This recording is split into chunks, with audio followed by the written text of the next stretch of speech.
You're listening to Inside of You with Michael Rosenbaum. Hi, Ryan. Hello. Hello. My voice cracked a little bit, so I was trying to save it at the end. Peter Brady over here. Jesus. That's an old reference. Oh, boy.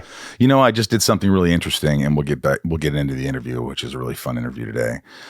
But there's this place called Prenuvo, and they have these scans, these body scans that detect like first stage early cancers and a bunch of other stuff. They test like everything except leukemia or something they can detect. Mm-hmm. So you take this body scan and it's like this new preemptive technological advance in medicine or whatever, but it's this full body scan, and Prenuvo does it. So I said, I want to get one of these. So I went and did it, and I'm waiting for my results. But it was pretty awesome. You're there for like 45 minutes or an hour in this like MRI thing, but they put these glasses on you and you could see, you watch Netflix. I watched like 3 episodes of Seinfeld and I was done. And that was it. And it was easy. And, but it could save people's lives. And I was like, why don't I jump on this? Maybe if there's something wrong, I could fix it. Seinfeld is saving people's lives, is what you're saying? Seinfeld is saving. That's what I got out of this. But look, I'm not getting paid for this, but it's obviously a great thing. If you want to do it, just go. In fact, you can go to Prenuvo, Prenuvo.com/Michael, and you'll get a $300 discount. Prenuvo.com/Michael. I thought it was really cool, and I can't wait to read my results. But it's, I'm not a hypochondriac, but if somebody can detect something before it became serious, if I had something, isn't that what you want? Yeah. If a doctor says, hey, your bill of health is great, but if the doctor instead said, hey, your bill of health it's great right now is great. You do have this one concern. It's not really a concern right now, but it could be a concern later. Mm-hmm. So you could handle it now if you'd like. Mm-hmm. Wouldn't that be better news?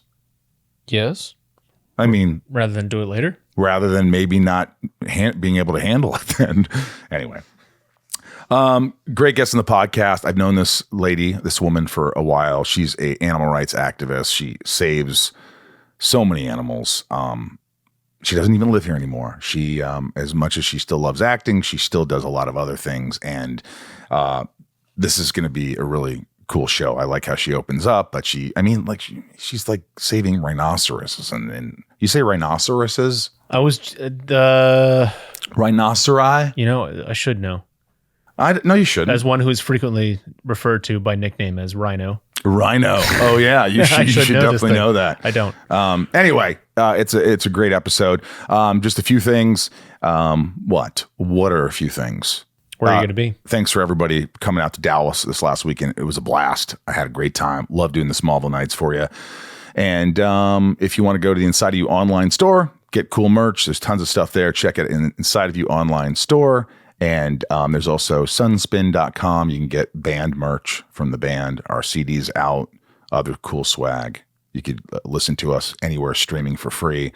Love for you to have a listen to the band. Sunspin, and follow us, of course, at Sunspin Band, and also at Inside of You Podcast on Facebook and Instagram and all that. And write a review for the podcast if you like. It always helps, all that stuff. And last but not least, Patreon. Thank you, patrons, for supporting the podcast.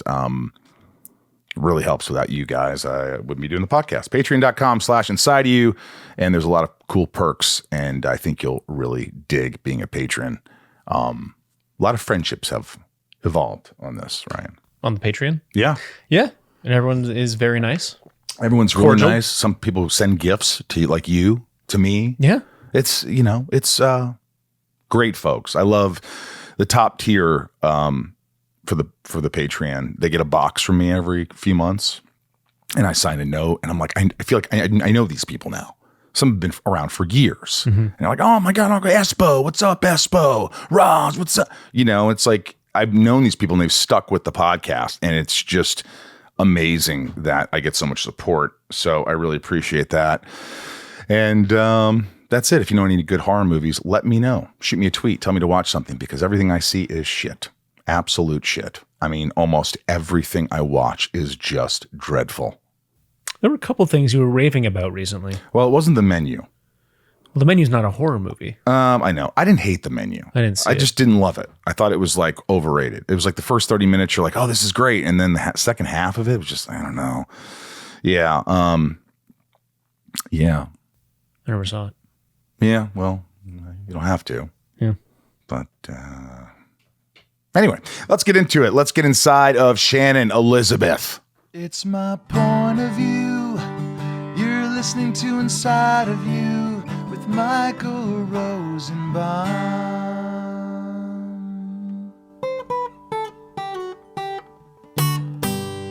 Inside of You with Michael Rosenbaum was not recorded in front of a live studio audience.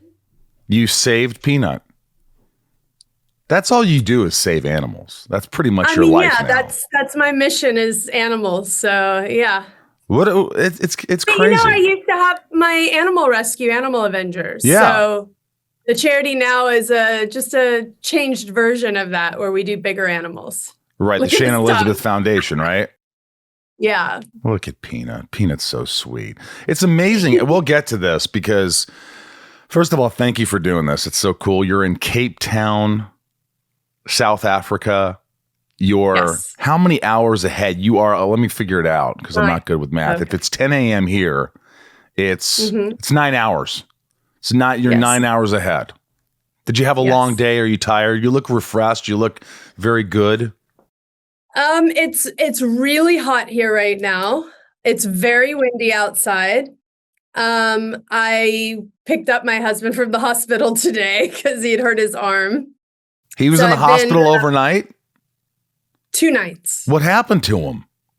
He was actually in here. I just brought him food, and I'd given him a knife that I'll never give him again because it was just a bit sharper to cut something. And he stood up and he slipped on a scarf that was on the floor, and the knife went into his forearm. You can't even make it up. Like deep? So it went into his forearm and it cut his tendon. Like the tendon that keeps your hand from doing this. From moving around, flopping from one side to the other. Flopping back. So he couldn't move it. He could move his fingers. At first he couldn't. And then as he was there for a while, he realized he could move his fingers. But he knew that part wasn't working, and they wanted a surgeon to come in and get in there and really check it out. And they said it was worse than they thought it was. So he was... Was there a lot of blood? Ton of blood? Yeah. There's still blood on the floor here. It's like everywhere. Did you almost pass out, or are you kind of tough like that? No, I'm tough. I went and grabbed a towel, and he said, "Okay, hold it tight," and I'm going to pull my hand out. And then I ran upstairs and got like my purse and phones and everything. And luckily there's a hospital about 10 minutes away. So I raced him there to emergency. Was the knife stuck in his arm? No, I thought. Okay. Oh my God. Because then I start thinking, do you pull it out? What do you do? Right. Yeah, no, he said that he thinks it fell out right away. He's not even sure. He doesn't know how it happened. It went in and out. He doesn't know if it went in and cut, but it was a pretty big cut from the photos. And then the doctor cut it open even more because he said he didn't care about a scar. He cared about his hand working. So they cut it open a lot more to make sure they could make it work again. Oh my God. So only butter knives from now on, Shannon. Not even. He gets a fork and a spoon. I'll cut everything. I mean, look, we're both vegans. He didn't really need a steak knife. We don't eat steak, so. How long have you been a vegan? I haven't had meat it's got to be close to 30 years. 30 years. What would happen if you had a hamburger right now? I think I'd feel sick. You'd probably get sick after not having it for so long, right? Yeah, I think it would hurt my stomach. Do you think you feel there's a significant, or is it too long to remember? Do you feel just better being a vegan? Do you feel like it's healthier? It's a healthier thing? You know, I'm always really torn with it. I think everyone has to explore what's right for their body. And I think that changes over time as well. I mean, for me, whether it's the best thing for my body, I don't know. Probably not. But at this point in my life, I probably need something more than what I'm getting. But for me, it's ethics. My mission is to help animals, and I just can't eat one and then save another. It doesn't make sense to me. Right. That does. So, I mean, I have to be this way, even if I don't want to be. Yeah. But I have good friends that are on strict keto carnivore diets, and they do great on it. And you don't judge them. You don't say anything. You're like, live your life.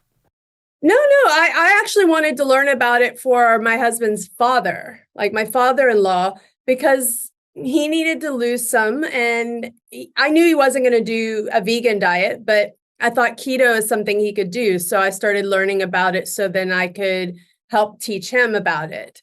And it's working really well for him. So I think there's something out there for everyone. Everyone's body is different. So you have to do what's right for you. Yeah, I think I need a change. I don't know if it's becoming a vegan or whatever it is, but I think, I drag ass a lot. Maybe it's because I'm 50. Maybe because there's some things going on. I don't know. But I think I need to improve my diet regardless. I think that probably. What do you eat? I just woke up and a little while ago and I had some peanut butter toast and a half a banana. That's not bad. That's good. Well, is it regular toast? It's gluten-free bread. Okay, well, that's a little bit better. I mean, yeah, a lot of carbs, a lot of people just don't do well with carbs as they get older because carbs is what turns to sugar. So it just depends what your goals are, My goals are to have more energy, Shannon. I need more energy. Then stop the carbs, right? Then don't eat the carbs. No, not necessarily. There's lots of ways of doing it. It just depends what your goal is. All right. Well, I'll figure it out. I'll figure it out. Well, look, I want to get into this whole animal rescue and conservationism, if that's the right word. Is that the right word? I think it is. I've never heard it called that, but conservationism.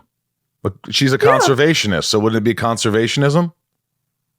You know what, guys? I'm not here for an English class, for an English lesson. That's not my thing. I'm just here to educate you on who Shannon Elizabeth is and what she does. Now, you've had a pretty great career, and you kind of transitioned a lot. You're still acting, but you're like, you just fell in love with this, this whole idea of helping animals and moving to Cape Town. And it's amazing how you've just changed your whole life over the past years. And I want to know how you got into it. But first, I want to rewind. I want to go back to Houston, Texas a little bit. Because you were born in Houston, you moved to Waco, and the first thing, I looked at my engineer, Ryan, here, and the first thing we think of is like Waco, David Koresh. She went to Waco High School. And that's all we know. I think that's all. If you ask anybody about Waco, they'll just say, oh, yeah, that thing that happened. So obviously, there's more to Waco than just the incident that happened with David Koresh.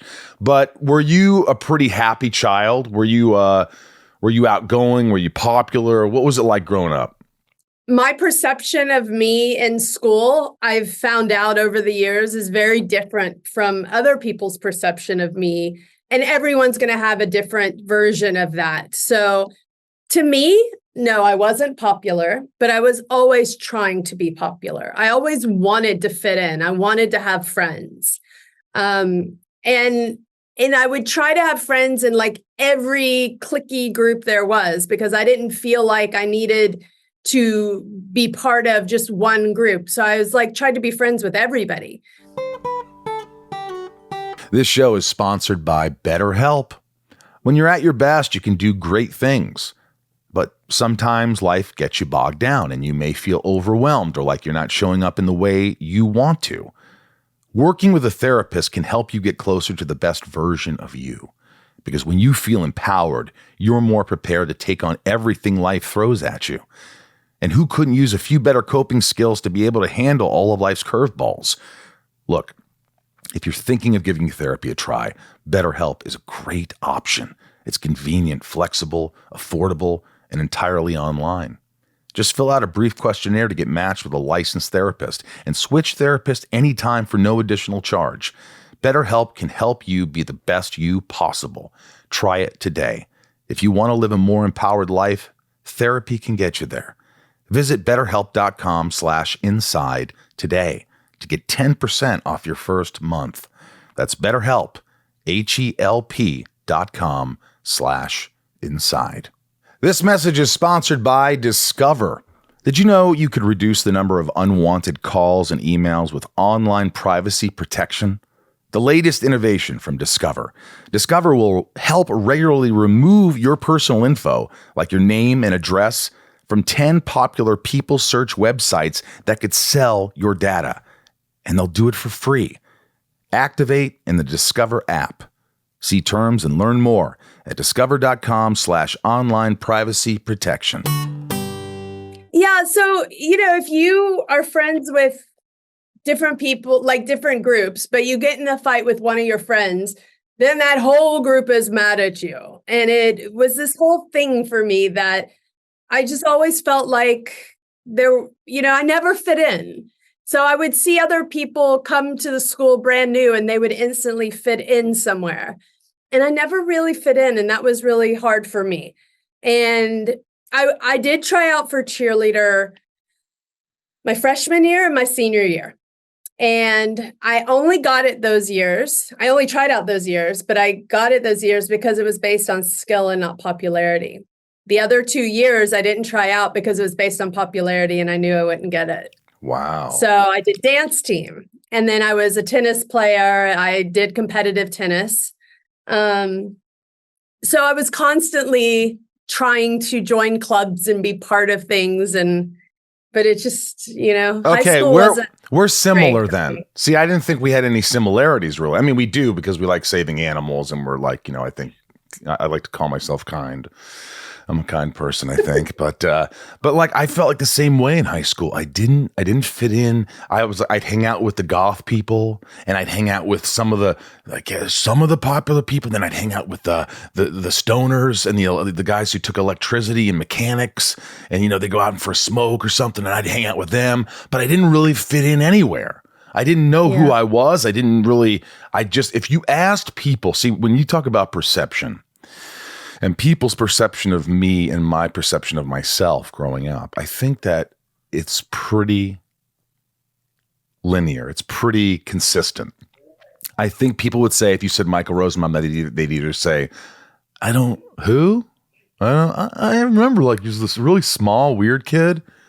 I was just like the small, sort of insecure, weird kid who didn't start puberty till late, who couldn't get girls, and people's perception, people remember that. They certainly do. I think when I go home now, they're like, oh, you grew. When did you grow? And like, and then you became sort of famous. And then, so it was just, I think everybody's perception of me was what I thought of myself in a lot of ways. It's just like, I really wasn't going anywhere. I didn't fit in. You never would have thought of me as the guy who's the most ambitious, the most, but did you feel like there was something inside of you that wanted something different, something more than Waco, something more than just like you felt like innately there was something inside of you that wanted more? I always knew I wasn't going to stay in a small town. I always wanted to travel. My dad knew that I wanted to act, and it was my senior year.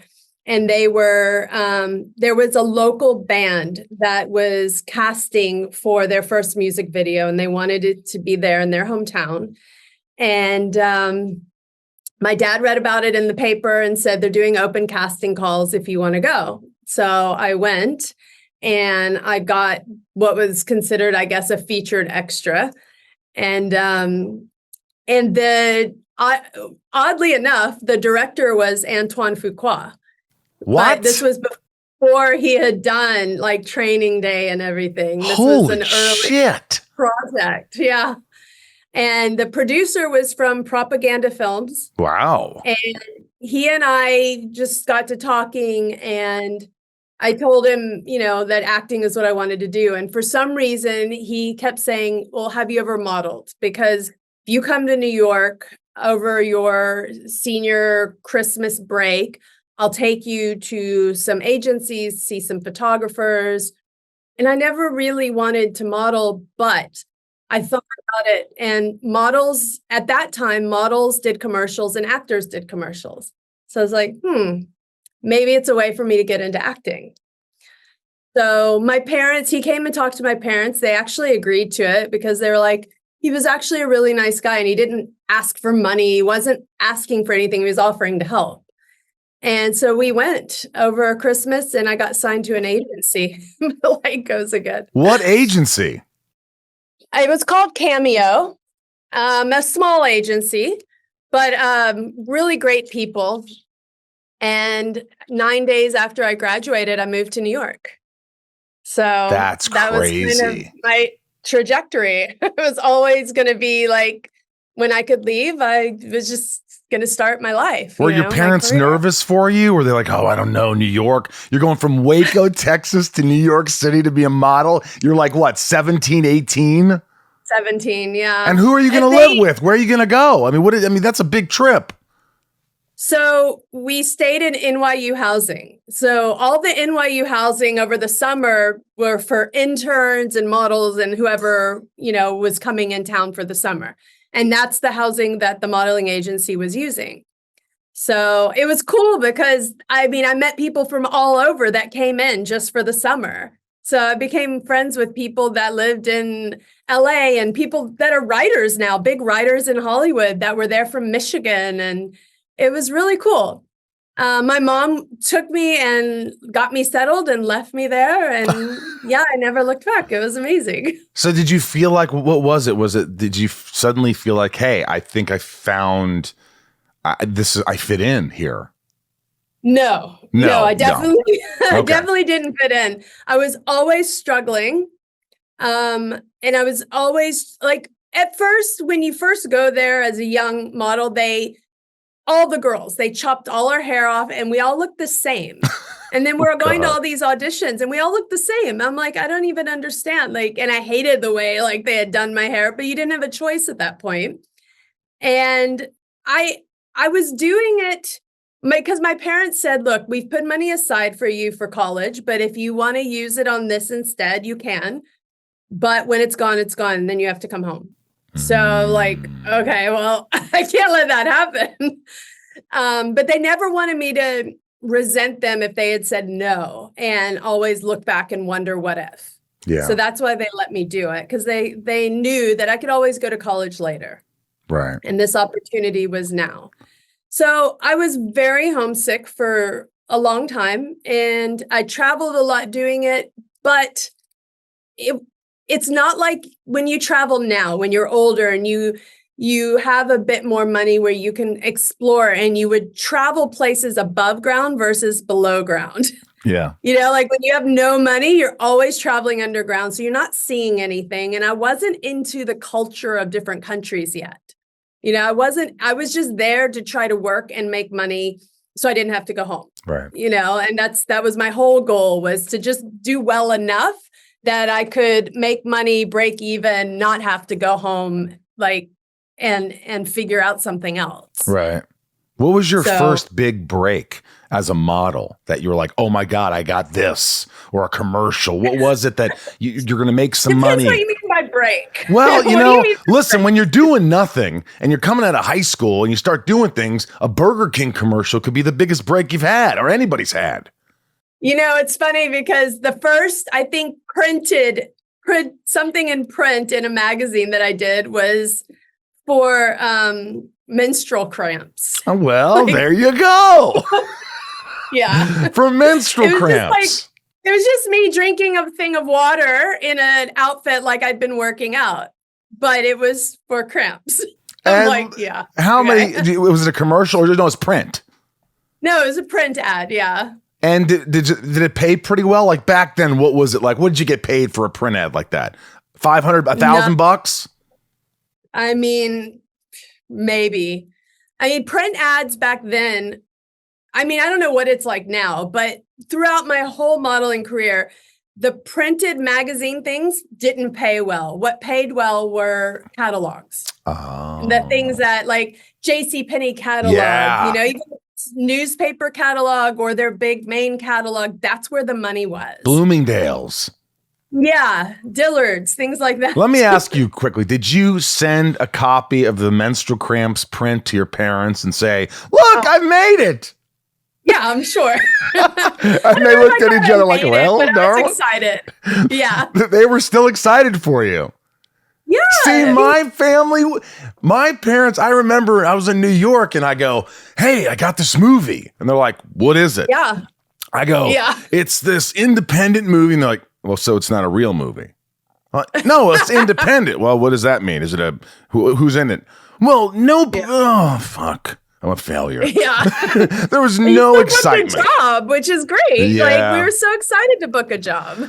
Yeah, they never were as excited until like I got something big that they go, oh, okay, I know that. That's a network. That's real. Okay, But Right. so what was Right. the biggest thing? The one that kind of put you on the map that you were like, holy shit, for modeling, or what was it? What was your first big break? I don't think I ever was on the map for modeling, to be honest. When I went to LA, my plan was to drive to LA and drive cross country, hitting all the major modeling markets for catalog and building up my money. And then my plan was to go back to LA and start taking acting classes. So I didn't think I was ready to go conquer LA yet. So I went there to visit a couple friends that I had made in the beginning, and including that producer. He was in LA now. And I visited a few people, and my agency in Dallas said, well, look, while you're there, go see some photographers, get some pictures done. They have the best photographers there. Go see an agency. So I did. And I signed, I think I was with Ford first. So I signed with Ford in LA. That's a big one. Somehow eventually I got with Ford and with Elite at different times. Right. And I don't know how I did that, but I definitely wasn't one of their top models. I think I just made enough to get by. Yeah. But I did some auditions while I was there, and I booked a commercial. And I'm like, okay, that's good. And then I booked another commercial, and they had to Taft-Hartley me to get my SAG card. Tell everybody what Taft-Hartley is. Gosh, I barely remember. Somebody has to sponsor you when it's a union commercial. SAG or after. And you've done, I think the first one you can get by with not being union, but the second one, somebody has to sponsor you to get into the union. Right. And it's one of the best ways to get in the union, because it can be quite hard to get in otherwise. And so because I booked two commercials that were both union, I got in the union. Yeah. And so my whole plan of like the crossover model actor thing was starting to fall into place. So I never left LA. Did you think that you were, like when you were growing up, did you think, I'm just going to live in a small town? I know you said you want to get away, but was there part of you that kind of like, it was that feeling like, I want to get married, I want to have kids, I don't want to do this is too much? Oh, you're shaking your head. You never thought that. You were always ambitious.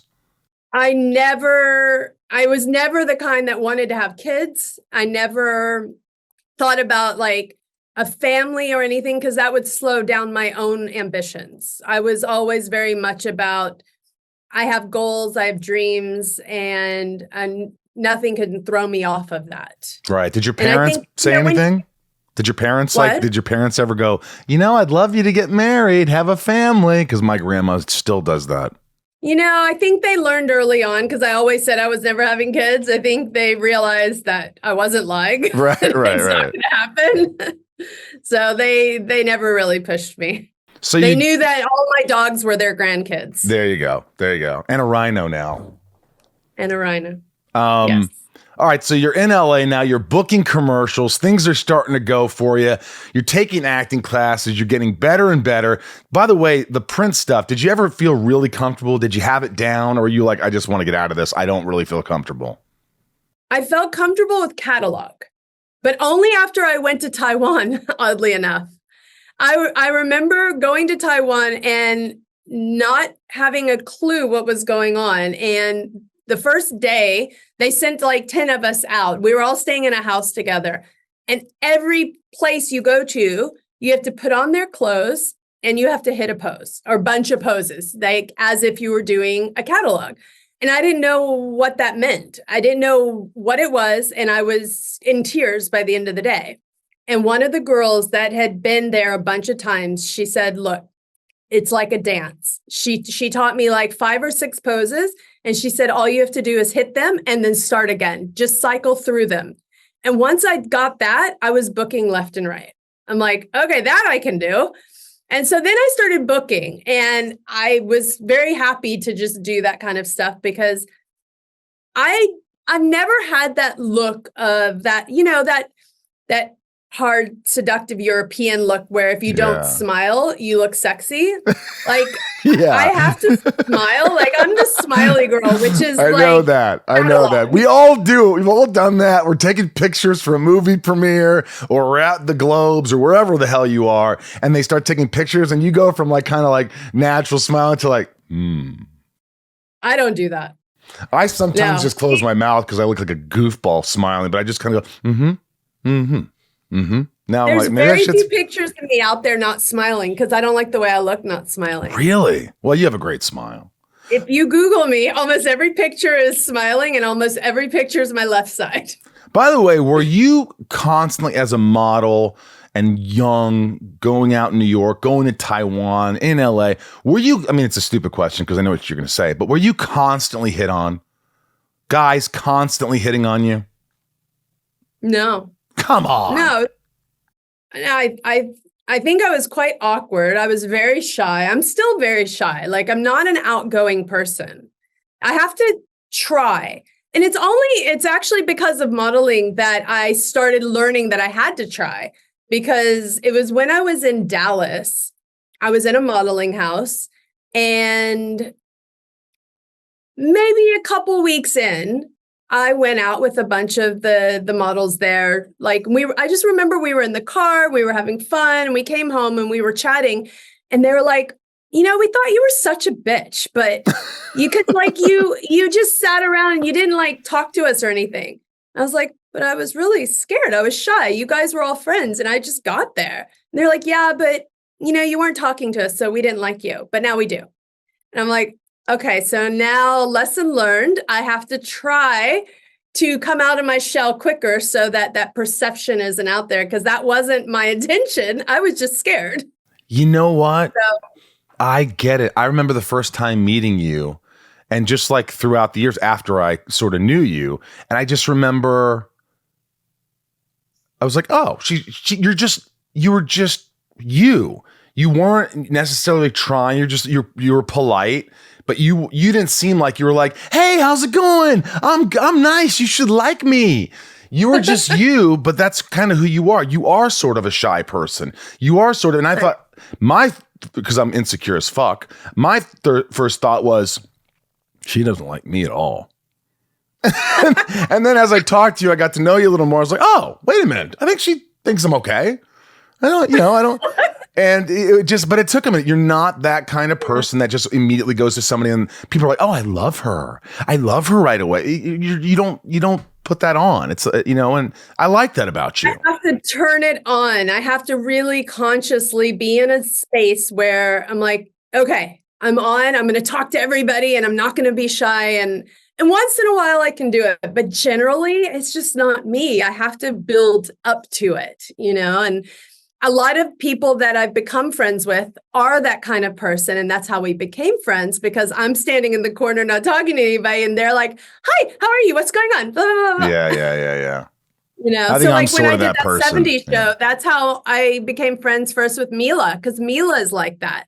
She was always this young, vibrant, like, hey, what's going on? And our dressing rooms were next to each other. So she would always come over and talk to me. And I loved it. Wait, Mila from 70s show? Mila Kunis. Yeah. So she's like that. She's very personable and very open. That. Yeah. And all that. Really, she used to be. I mean, I don't know. I haven't seen her in a while, but that's what broke the ice for me on that show, was her being so bouncy and like fun, So she made you feel comfortable. She was really sweet. Yeah. Isn't that nice when you hear that about people, when you find out, they were good to other people. They were good to guest stars. They were good to, because you were a recurring character on that 70s show. Season what? 7 or 8. Season 7 or 8. 7 or 8. By the way, Ryan's my engineer, who you can't see here, who's my cohort. It's similar. I'm sort of the, hey, how you doing? Want everybody to have a good time. And Ryan's a really nice guy, but he's kind of like subdued a little bit. He's a little bit chill. He's like, he's not going to go up to you and go, hey man, what's your name? Where are you from? He's not that guy. So he's similar. So what was the first big acting thing? What was the big one that you're like, hey, oh my gosh, this isn't just commercials. This isn't just print. I'm acting now. Well, the first pretty decent role that I had was on a show called Arliss. Oh, I remember Arliss. Good show. You remember Arliss? He's great. Robert Wool on Yeah. HBO. Yeah. And I played a Russian tennis player, actually. Really? So it was one of those things where I think I was always that girl that if you can't find anyone else, I was good enough that I could come in and like book it because they were out of options. And I think that's why I got it. Yeah, me too. Because I remember my agency going, okay, they need somebody who can act, who can wear a bathing suit because you have to swim, that could play tennis. And I played competitive tennis growing up, and that could do this accent.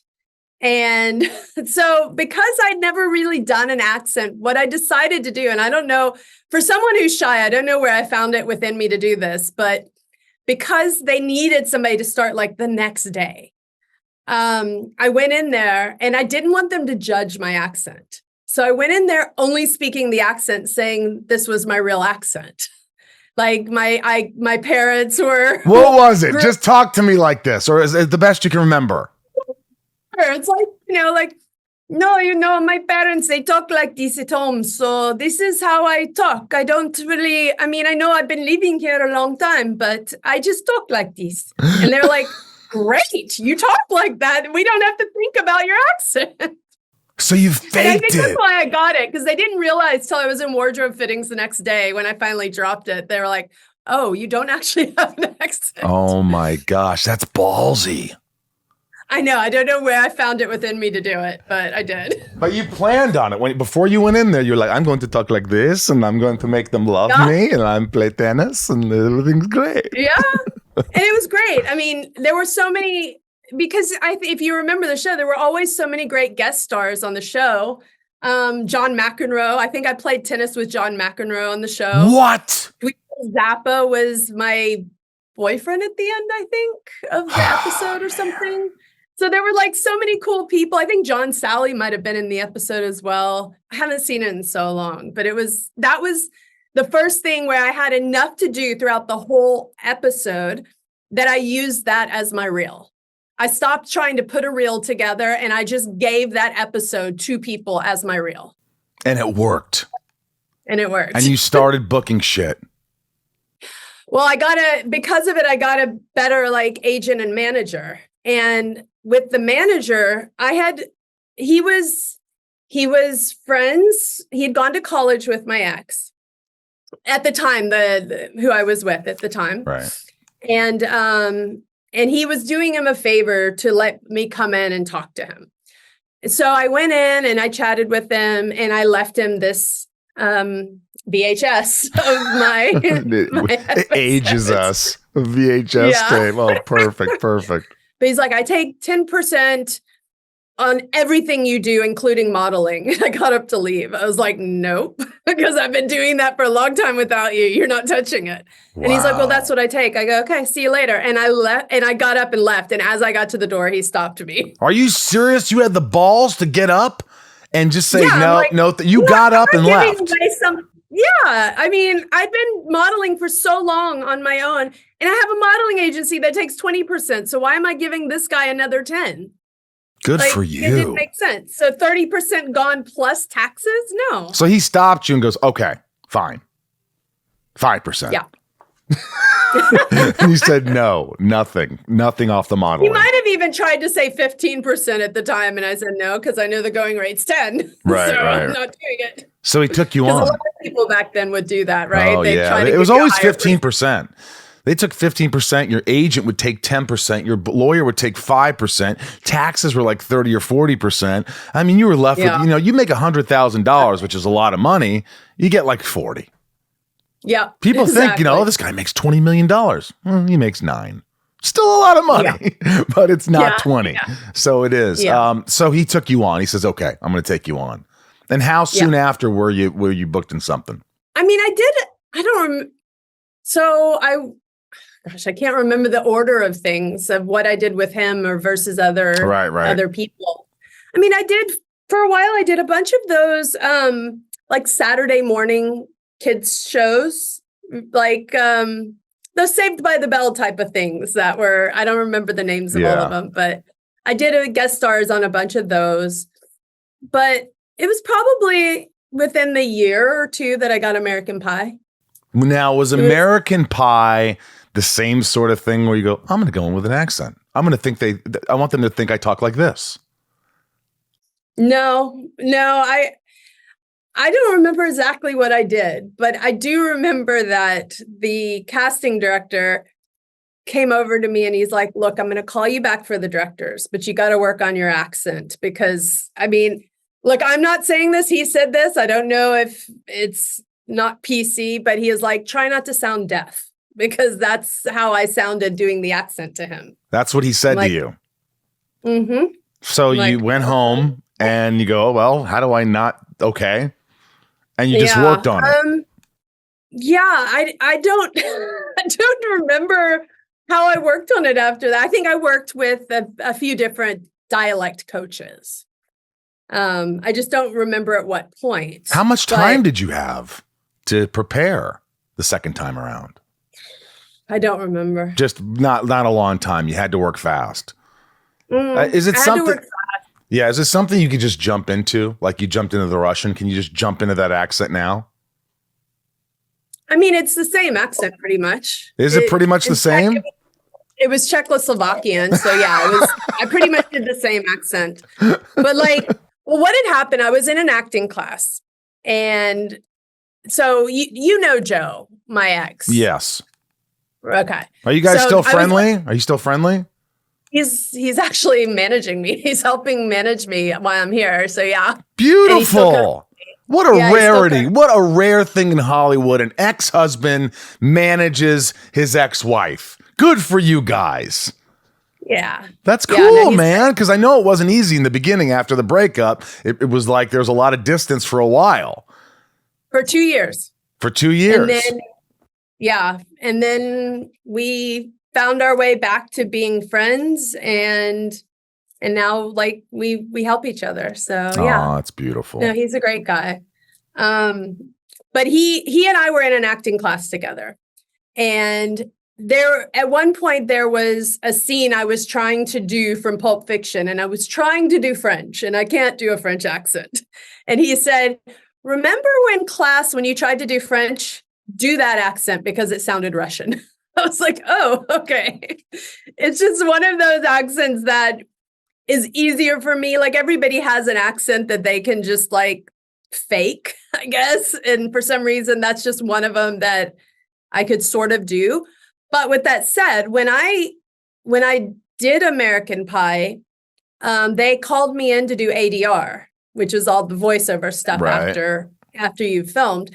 And they're like, we're going to play with the accent a bit. And so I'd say something and they're like, okay, now do less of an accent. And I'd say it again. They were like, do less. I'm like, why are they messing with this accent so much? Because I had worked really hard with like a dialect coach on this. And so then they said, say things like you've been here for a long time. So then I would say it and they're like, yeah, that's it. I go, but I took the accent off on that one. Like there was no accent left. So after the ADR session, I told all my friends this movie is going to suck because they had messed with my accent so much. I was like, no, they're ruining it. The movie's going to suck. Like, don't watch it. I was devastated after ADR. Oh, no. So when you saw what they had done, what you'd put back into it, when you ADR'd all this shit, you went back. Did you go back in again? When was the first time you saw her? Did you go to the premiere and going, I don't know what I'm going to see? Yeah. So were you doing were you doing what I would do, is telling everybody, look, I'm sorry, I'm probably going to suck in this. My accent's terrible. Just don't judge me. You weren't thinking this was going to do anything. People did say my accent was terrible. And I'm like, well, yeah, because they messed with it. They didn't let me do what I wanted to do. You know what's funny is I remember I've seen it. And I honestly, I'm not saying this because you're here. I loved it. I really did. I remember saying, wow, that's hilarious. She's hilarious. Oh my Oh, God. thank I didn't you. think, unless you speak this language most people don't. The world, they watch and they just say, she has an accent. They don't think too much about things. I wasn't Yeah. thinking, where is she from exactly? I just was like, oh, this is fun. So Oh, cool. Thank you. I swear to God, I dropped dead. That's how I felt. But I love it. Thank you. when you saw the movie, did you say, wow, I'm part of something that's going to be huge? No. I didn't know nobody knew it was going to be huge. But I mean, there were moments of things happening around us where we could see they were trying to expand, because my character was not meant to be a main character. I wasn't in the original poster, but I was testing well, and so they were expanding my presence. And they were starting to include me in a lot of the magazine press and stuff that people were getting. And sorry, my light is giving me So much you were trouble today. stealing the show in a lot of ways. I don't know about that. Whatever, but you were a likable character who was testing well, and they kept bringing you and by the way, you probably got paid shit for the movie, the first one. Yeah. Do you remember going, oh my God, this is what they're paying me? No, I didn't care. I would have done it for free. It was my first studio film. So Right. I was so happy to book a role in a studio film. Like, who cares about money? That's great that they're giving me something for it. But then the second one comes, and then you're like, okay. You're like, I'm making some money this time. But the second one, I'll get paid. Did you ever almost walk away because they're like, well, her part's not as big as the others? I'm sure they tried to, we're not going to pay her as much. Or did you put your foot down and go, hey, man, I'm getting paid? For the second one? Yeah. Many times. I walked away from a lot of offers. Really? And my lawyer and my manager and agent, they all thought I was crazy, and I kept saying no. And they were pushing me to say yes. And I was like, mm-mm.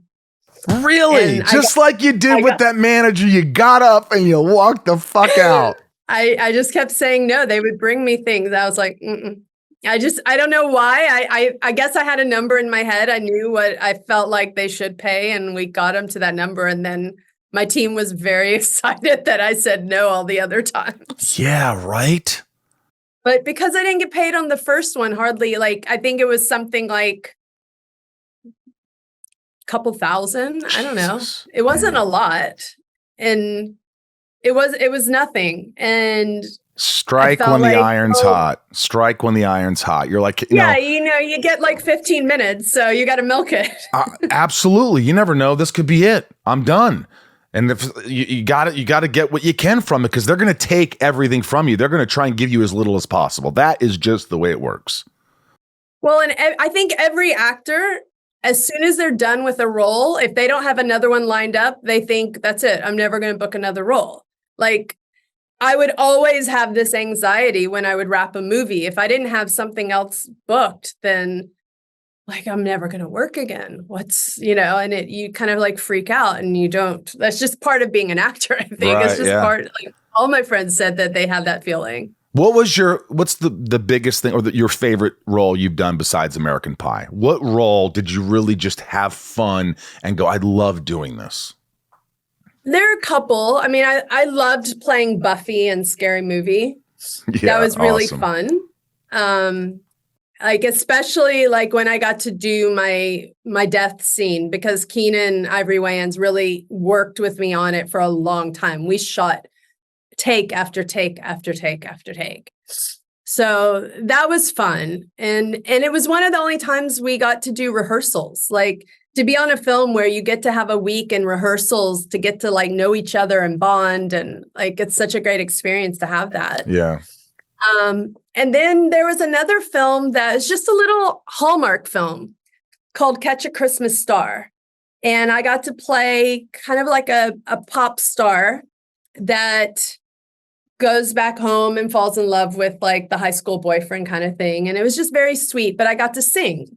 And I'd never gotten to sing in a movie. And to go in studio and record songs was just really, really fun. And because I was a pop star, they always had like the most beautiful hair and makeup on me and glitter, and like I just had such a great team, and we shot the whole thing in like 12 days. It was so quick.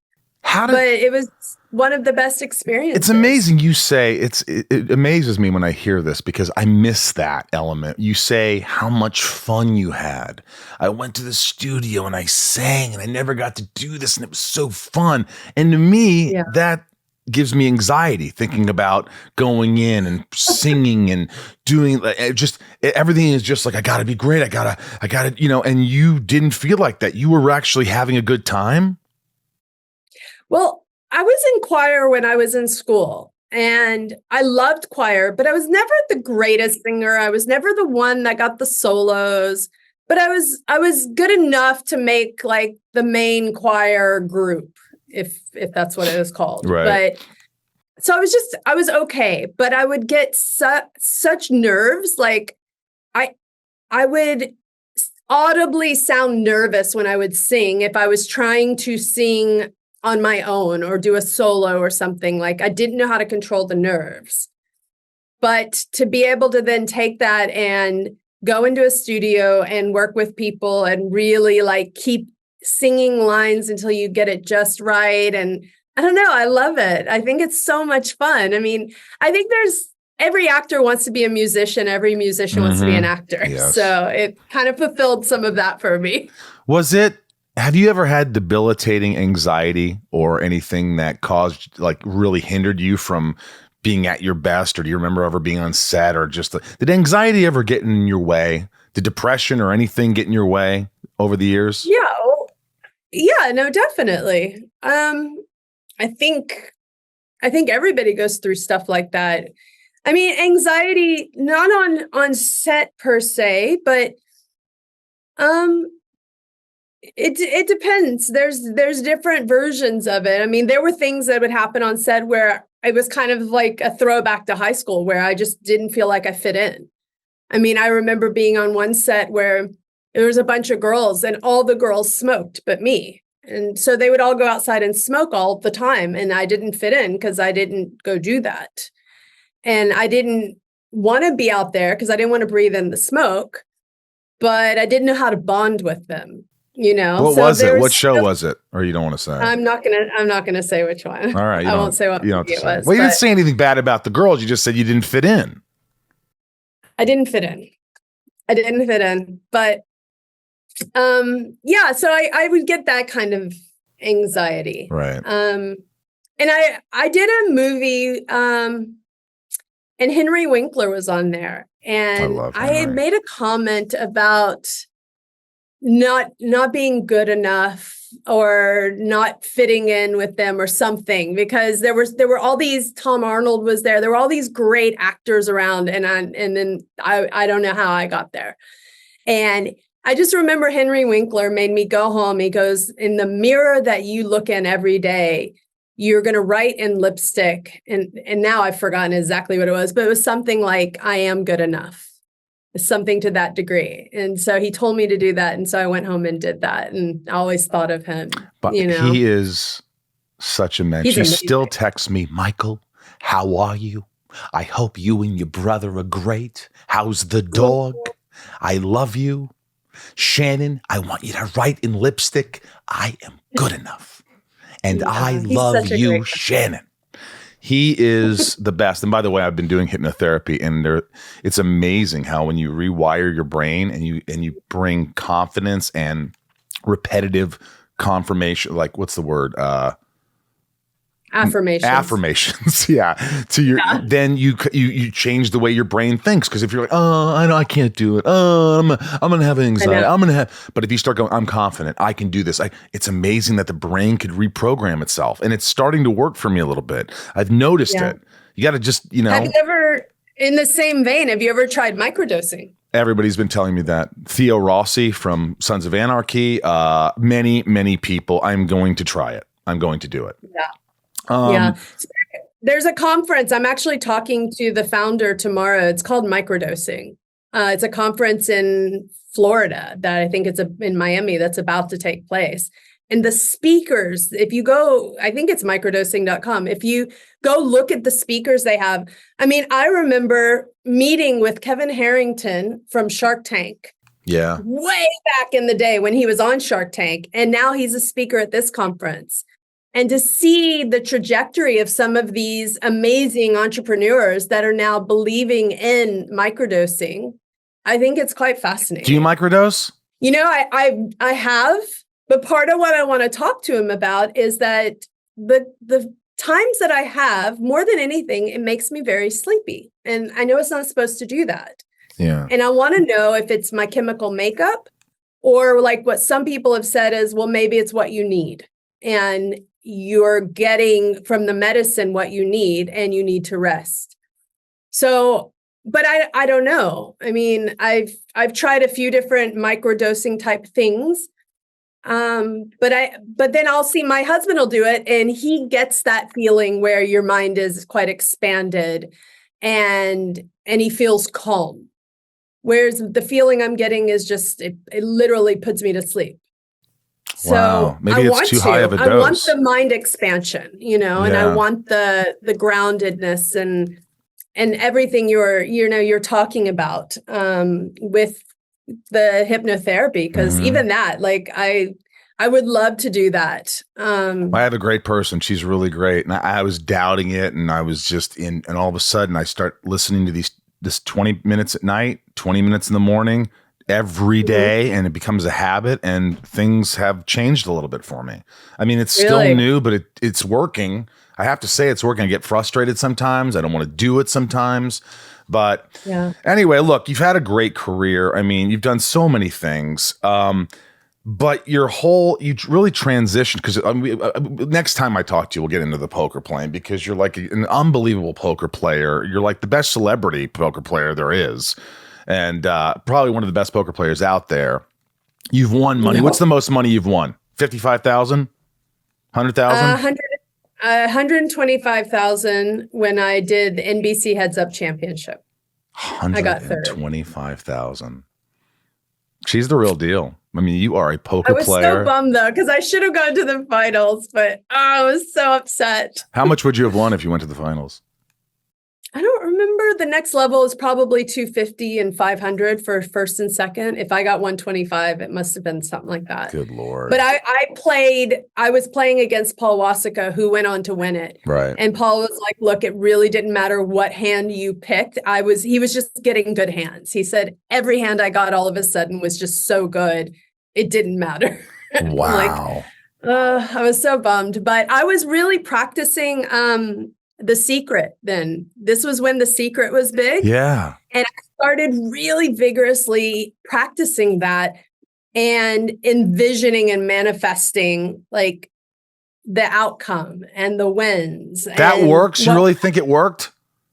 If you commit yourself to it and you believe it, it can work. I mean, it's manifestation.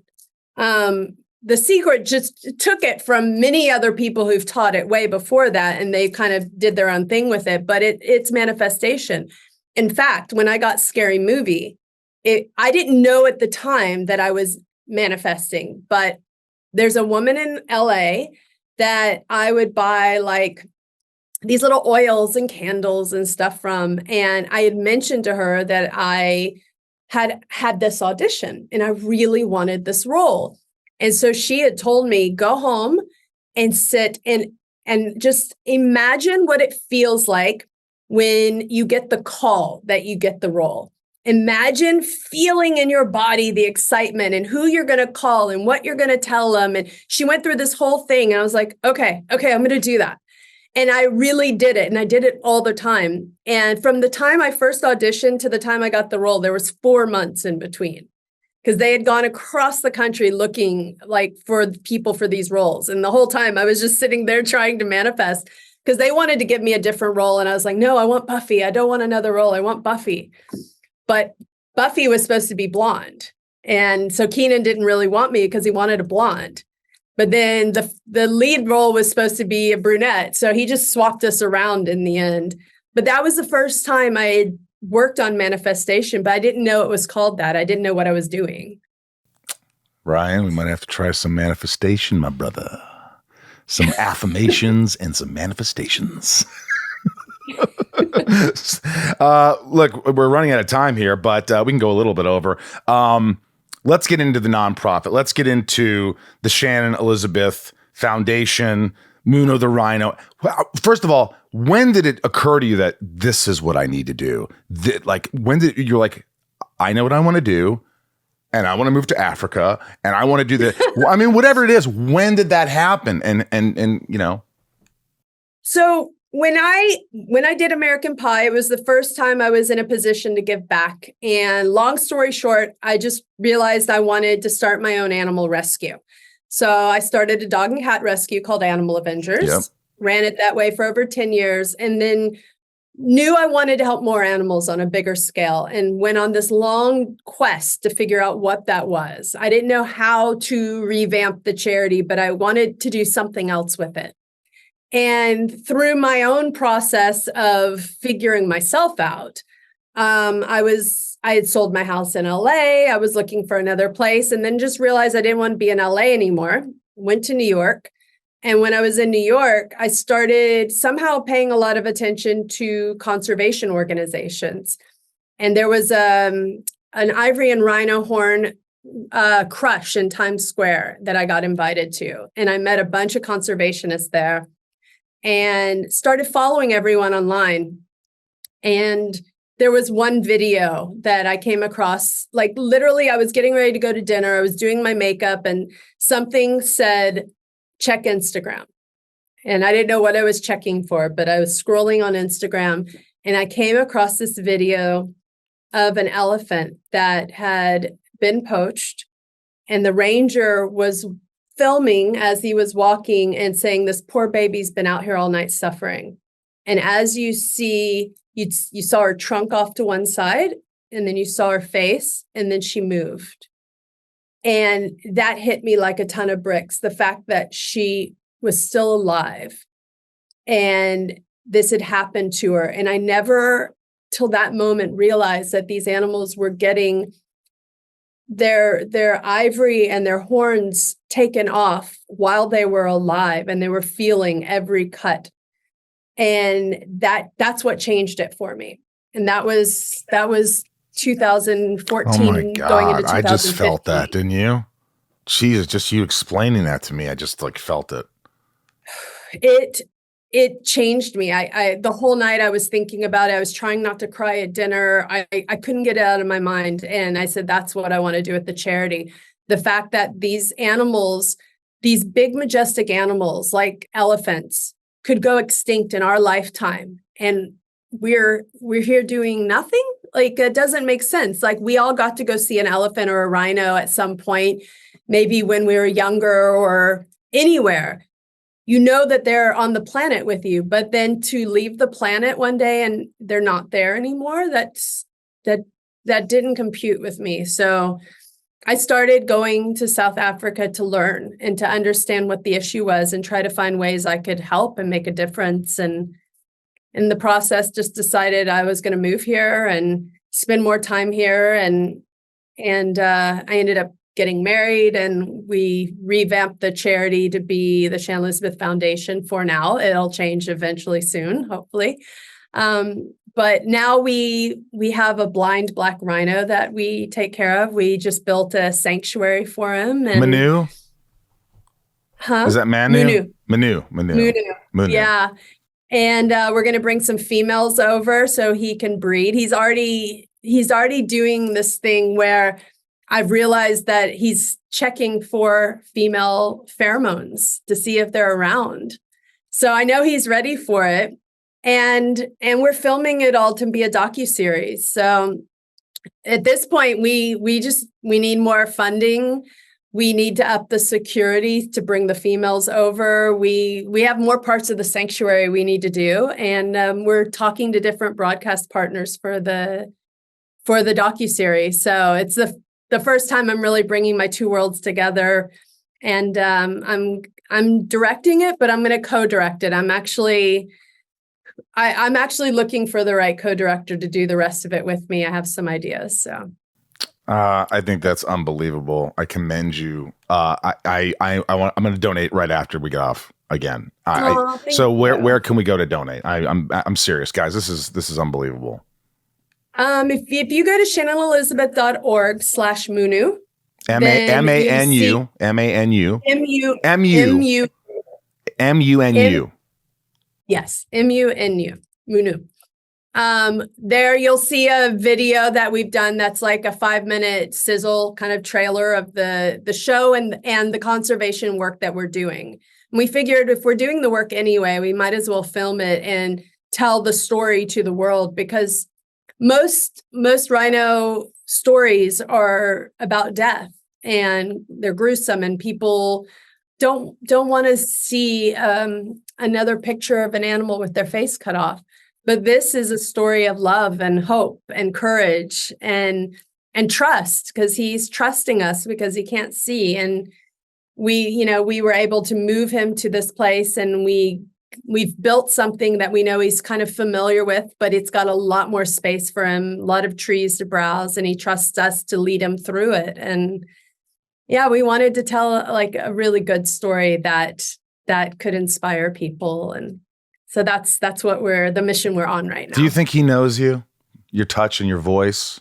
He knows my voice. Yeah, he knows my voice. You can see how he reacts to his different caretakers and people that are around him for a long time. And when he first came into the outdoor area, for the first time in the new sanctuary, he was walking around. He walked right in front of me and started vocalizing, which was just an amazing thing. If you've never heard a rhino vocalize, it melts your heart.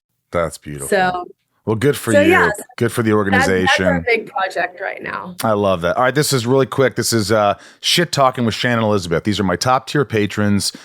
They make the show possible. All my patrons do. Without them, I don't know what I would do. Go to patreon.com/inside of you. Once you join, I will send you a message back. These are rapid fire. Answer quickly. Ready? Little Lisa, do you have any funny behind the scenes moments you could please share when you were filming Jay and Silent Bob Strike Back or Jay and Silent Bob Reboot? Thank you. Yeah, I'm not good at quick fire. There aren't a lot of like funny moments like that I can think of. I mean, obviously Jason Mewes is always joking around and having fun, but I can't think of any one thing. I'm sorry. All right, that's all right. Leanne, very impressed with the work your foundation does on behalf of wildlife conservation. What was the spark that motivated you? We just heard that. We just heard the spark. Yeah. Leanne. Thank you. Brett G, if you can go back in time, is there anything you would change or do differently in your acting career? I would have asked for more money for American Pie 2. Yeah, I mean, there are things. I'm not going to go into specifics, but I'll say that when you're a woman that stands up for herself when asked to do things you don't want to do, that can be perceived wrong. And there's a process of doing it that is better than doing it yourself. Like, I would stand up for myself too much versus letting my manager do that. Gotcha. So yeah, I probably would go back and let my team fight for me more rather than me saying, I'm not going to do that. Let them look like the assholes. Yeah. Let them. Yeah. Okay. Kelly S. Who'd you get closest with in American Pie? And are you close with anybody from the cast still? At the time, I got closest with Mina. Mina would always do girls' nights and girls' lunches and stuff. So I was hanging out with her the most. And I do still see her and Tara probably the most. Oh, and Thomas Ian Nicholas, because we all do autograph signings. We have the same management. So we'll go do autograph signings in different areas, sometimes in different countries. So it's a lot of fun to travel and do that. That's awesome. Jennifer N., seeing you in 13 Ghosts, what was it like to work with Matthew Lillard and Tony Shalhoub? Tony Shalhoub is like my hero. He is unbelievable. And, he played my dad. We're both Lebanese, which I loved. And he really treated me like an equal, that I didn't feel like I deserved that. But I remember we would fly back and forth to Vancouver and we would talk about the storyline and things we wanted to pitch to the director that might change things slightly. And so he would sit there next to me on the plane and be like, okay, what about this? And what about that? Okay, I'm going to take it to him and see what he says. And I was just, to me, just to be able to do that was amazing. I loved him so much. That's awesome. And Matthew's just such a funny, fun, nice guy. I had actually worked with Matthew before on a film called Dish Dogs with he and Sean Astin. That was actually one of my first films. They're both mensches. I love both of those guys. Sean Astin is probably the nicest guy there is next to Henry Winkler. Nicest guy in the world. Good God. Absolutely. Billy asks, last question. Besides acting, what are some things you would like to work on besides the Shannon Elizabeth Foundation and acting? Is there anything else? You want to play some more tennis with me, maybe? I play tennis. Now, I really want to work on directing and producing. I'm being more behind the camera. I love it. To be able to shape the stories in that way, it's really the direction I want to be going more than being in front of the camera. So as much as possible, I'm jumping behind. I think it's awesome. What's your Instagram so people could follow you and they can go donate? What is your Instagram? My Instagram is at Shannon Elizabeth. At Shannon Elizabeth, that's it? That's it. And can you do me a favor and tell Simon I'm thinking about him and I hope his forearm's okay? I will. He told me to tell you hi. He didn't know if you'd remember him. I do remember him. He remembers you as such a great guy. So. Well, his memory's a little bit off, but no, not at all. This has been a treat. I know it's late for you. It's a little later than we normally do this, but I appreciate you doing this. I've always wanted to talk to you, and I know you live out there, but continue the great work. It's just really stunning. You're a beautiful person inside and out, and the world needs more of you. And thank you. I really appreciate you. And I'll let you know when this comes out. And I love you. I love you too. Thank you so much. Thanks for having me on and giving me the platform to talk about things that I love, like Munu. We all love Munu. Go donate. We all love Munu. All right. I'll see you later. All right. Thank you. Bye. Thank you for listening to Shannon Elizabeth. I don't get to see her much anymore because obviously she lives far away, but she does make an impact. I look up to people like that, to someone who really takes the time, because time is valuable. It's invaluable. But to actually take time from not doing anything and relaxing to devoting most of your time saving the world, saving animals, saving exotic animals, saving human beings. I mean, just to know and decide that is your thing that you're going to devote your time to. That's your purpose. Yeah. What a great thing it would be to know your purpose, to really know this is why I'm here. Yeah. Because, a lot of times you got to, is my purpose this? Is it, should I be, and you're just lost. And I think a lot of people at, my age, 50, midlife, it's like, what's my purpose? But when you know it, like my friend Shira for the animal rescue mission, ARM, Animal Rescue Mission. And I'm on the board, of course. I want to know why. Sometimes I go blank. But like that's her mission. Whether she likes it or not, she gravitates towards saving animals. That's what she does. And sometimes she's like, I still want to act and I still want to, and I go, whatever you do, your purpose is that though. You could act because you love it. You're good at it, whatever. But your purpose, it's nice to know your purpose. Yeah. And that's the message for today. Thank you for listening. I love you. Thanks to all the top tier patrons and the bottom tier patrons and any patron who signs up to support the podcast, whether it's 1 cent or whatever. You really, really help us. Patreon.com/inside of you. Thank you for the love. And send me a message. I'll message you back. Let's do it. Let's do the top tiers. Okay. All right. You ready? Go ahead. Yep. What, start? Yeah. Who would be the first? Nancy D, Leah S, Trisha F, Sarah V, Yukiko, Little Lisa. That's good that you just remember off the bat. There's a Jason W, Brian. There's a Brian. Yep. Oh God. H. Brian H. Camp. Jill E. Yeah. Nico P. Robert B. That's the one I was thinking of. You are. Sophie M. Kristen K. Raj C. Joshua D. Jennifer N. Stacy L. Jamal F. Correct. Janelle B. Kimberly E. Mike E. L. Don. Supremo. 99. More. Santiago. Chad W, Leanne P, Janine R, Maya P, Maddie S, Belinda N, Chris H, Dave H, Sheila G, Brad D, Ray H, Tabitha T, Tom N, Liliana A, Talia M, Betsy D, Chad L, Dan N, Big Stevie, W. Angel. F. H. A. M. Correct. Rhiannon. C. Corey. Corey K. Corey K. Dev Nixon, Michelle A, Jeremy C, Brandy D, Camille S, Spnetk, SPNETC. Did somebody make a mistake? I like it though. Hi, Spnetk.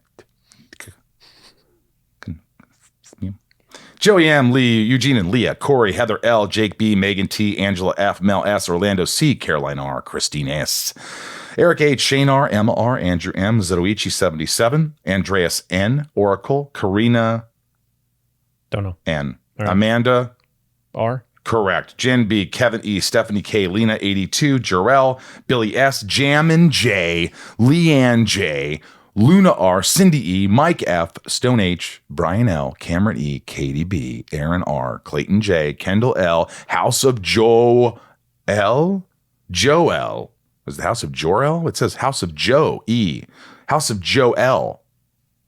Good Lord, son. Maybe his name is Joe L, or her name is Joe. Yeah, House of Joel. Hi, Meredith L. Meredith I think it is. Oh. That's it. Those are the top tiers. Thank you for all the support and love. You gonna say anything else, Ryan? You got anything else? Me? Bruin? Yeah. No, no one wants to hear what I have to say. I do. Do you? Sure.